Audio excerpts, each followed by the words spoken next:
ఈరోజు ఒక lunch box recipe మీతో షేర్ చేద్దామని చెప్పేసి స్టార్ట్ చేశాను. బట్ ఒక ట్విస్ట్ అయితే అయింది. అదేంటో చూడండి. ఇప్పుడైతే నేను కడాయి పెట్టేసి అందులో ఆయిల్ వేసేసి దాల్చిన చెక్క, అనాస పువ్వు, షాజీరా వేసి ఫ్రై చేసేసాను.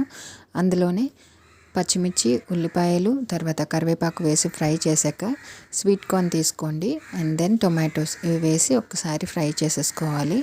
తర్వాత అల్లం వెల్లుల్లి పేస్ట్ వేసి ఒకసారి ఫ్రై చేసుకొని ఇంట్లో చేసుకున్న గరం మసాలా అయినా పర్వాలేదు, బయట నుంచి తెచ్చుకున్న బిర్యానీ మసాలా అయినా పర్వాలేదు.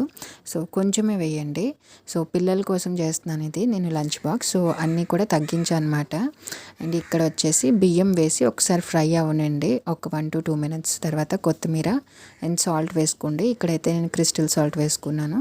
అండ్ దెన్ వాటర్ వేసుకున్నాను ఇక్కడ. సో అసలు ఏమైందంటే కొబ్బరి పాలతో చేద్దాం అనుకున్నాను, కరెంట్ పోయింది. సో తప్పక స్కూల్కి టైం అయిపోతుందని చెప్పేసి వాటర్ వేస్ట్ చేసేసాను. మీరైతే కొబ్బరి పాలు తీసేసుకొని చేయండి. నెక్స్ట్ టైం ఆ రెసిపీ కూడా మీతో షేర్ చేస్తాను. అది ఇంకా టేస్ట్ బాగుంటుంది. సో ఇదైతే ఇలా వచ్చింది, పిల్లలకు కూడా నచ్చింది.